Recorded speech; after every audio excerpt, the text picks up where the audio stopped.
Hi Discovery Collective, and welcome to your June collective. Here is your red wine. So we're gonna stay in Italy. So instead of being in the south of Italy, we're gonna go all the way to the north to Veneto, and I have a beautiful Valpolicella for you. So this is Prà Morandina Valpolicella 2024.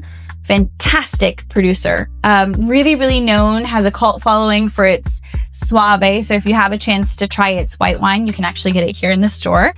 But I wanted to do the red wine because it's smaller production, a little bit harder to find, and just a beautiful red for the summer, for the upcoming festivities. So I think it's like a perfect one to bring to your 4th of July. So let's dig into it. So Graziano Prà is running the winery as we speak. And he is 3rd generation in this winery. He studied enology before he took over. And he focused most of his career on the white wine, so the Suave, and making this Suave very fantastic quality, very precise, very fresh.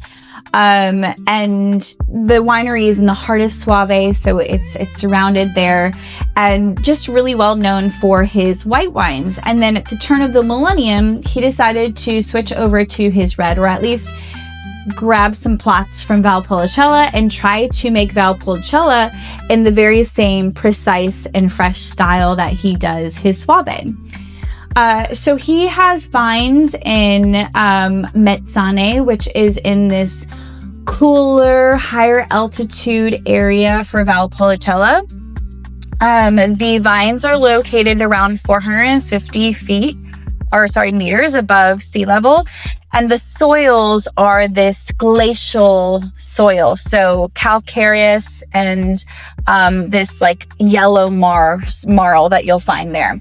And it really kind of breathes into this minerality and freshness of the wine.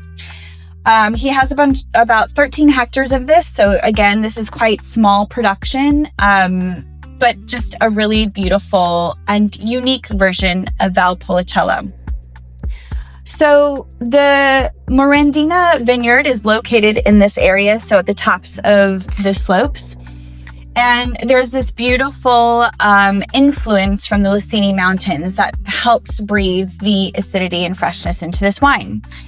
And this is a blended red wine. So Valpolicella's at the heart of this blend is the Corvina grape, which gives you kind of these beautiful red, bright red fruits, very juicy fruits. Then you have the Corvinone grape, which gives you this structure.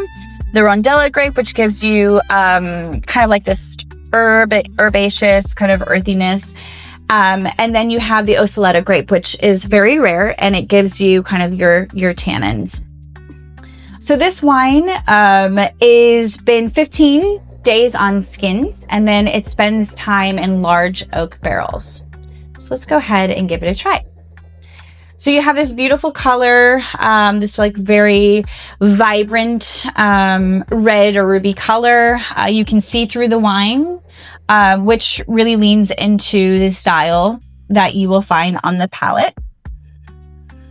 On the nose, I get these like bright cherry notes, bright red fruit notes, a little bit of herbaceous notes. So maybe just a little dust of thyme, but also like a raspberry leaf or tomato leaf. Raspberry leaf, yes. And then just like a touch of licorice or anise.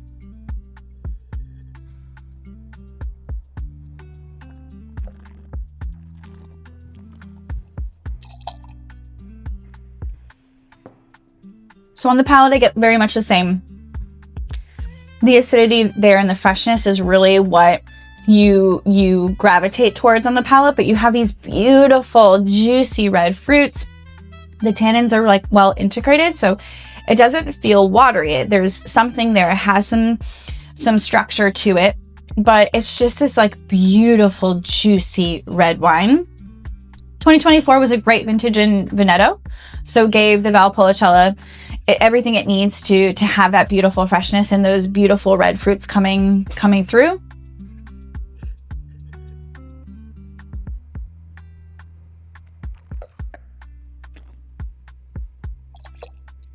This is beautiful. I think this is going to be perfect for your 4th of July celebrations.